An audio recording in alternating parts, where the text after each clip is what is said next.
السلام عليكم ورحمة الله وبركاته soo dhawaad walaalayaal maanta waxaan idin hayaa in sawirro hore haddii uu jiro aabaha ama hooyada ama cid kaa dhimato oo aad jeceshahay ama sawirro qiimo kuugu fadhiyo oo kaa duugoobay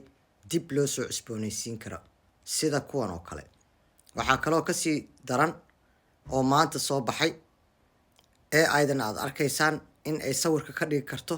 mid nool oo dhaqdhaqaaqa hadli karana sida sawirkan aabahay oo kale kan hore midkanoo ahaa allah u naxariista aabahay muxuu ahaa sawirkiisa hore sanado badan ka hor uu ahaa midkan aa arkaysaan haddeertaan waa kii hore ka ku xiga eeg haddana waa kan marka aad dhaqaajisana waa kan sawirro kale oo la mid ahna waa kuwan oo kale marka waxaad maanta nasiib wanaag ay maraysaa maskaxda macmalka artificial intelligent in aad kusoo nooleyn karto taariikh kasta oo duugowday ama mid dalka ha noqoto mid taariikhi ha noqoto ama mid waalidka ama dadka aad jeceshahay ha noqoto ama taariikhdaada hore ha noqoto kusoo dhawaada haddii aad doonayso inaad tutorial ka keeno sida loo samaysto waxaan oo dhan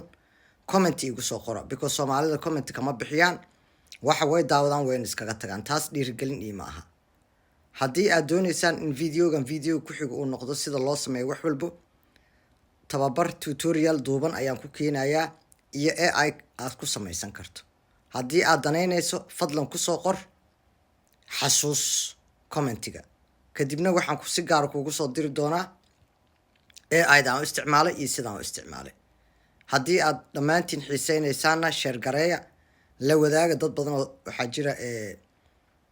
doonaya inay xusuusta waalidkood ama dadkay jecel yihiin ama dadkii hore uga dhintay sawiradoodii ka duqoobeen dib usoo nooleeyaan marka walaalayaal la socda commenti kusoo qor xusuus